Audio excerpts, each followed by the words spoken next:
The title of this mini podcast is Your Underwear Drawer. Here's a math quiz. Solve the following equations. 17 plus 21 plus 3 plus 11 plus 12. It equals? Second equation. 14 plus 7 plus 18 plus 16 plus 9 equals? One more. 6 plus 5 plus 15 plus 24 plus 14 equals. Now, if you're impatient, math challenged, or just don't want to do it, the answer to all three is 64.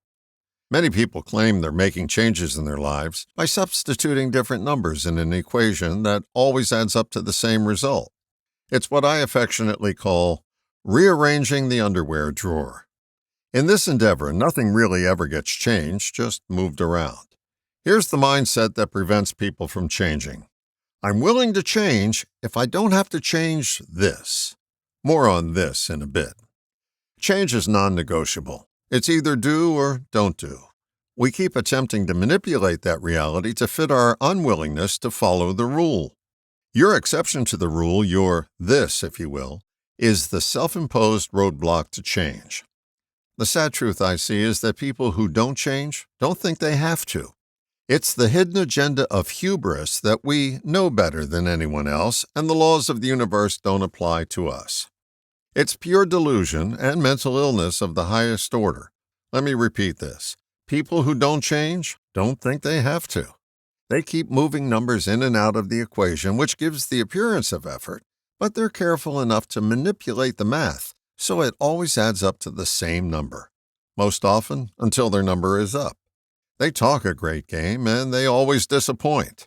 They can also be quite charming. You may expect the outward attitude of these folks to be over the top, but it oftentimes manifests as a quiet smugness.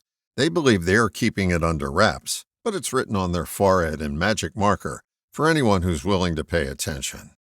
The misguided belief they operate from is that everyone will eventually come around to their way of thinking. As my sainted mother used to say, don't hold your hand on your ass waiting. Make no mistake, they own the patent on being right. Reminds me of a sad story. One of my best friends growing up had this pattern of behavior. His this was that he never did anything wrong. He never thought there was anything to apologize for, and he was as oppositional as they came when it came to taking any responsibility for what happened in his life. There was always a scapegoat he used as a mascot. He piled on even more destructive behavior while serving in the military. When he was discharged, he came home and made his living robbing mail trucks, looking for credit cards to use to support his drug habit. He spent time in prison. Then, as a rehabilitated 49-year-old, he was shot dead while robbing a liquor store. He died being right. What's your this?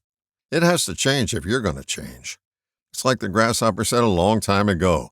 Some people would rather be right than happy. There is a trade-off for being this right. You're left out. No one understands me.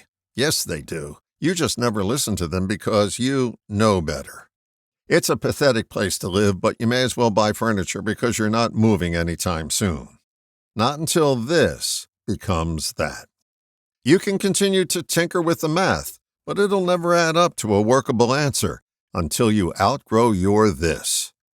The unspoken rule of people who don't change is, I refuse to give up what I have in order to get what I tell people I want.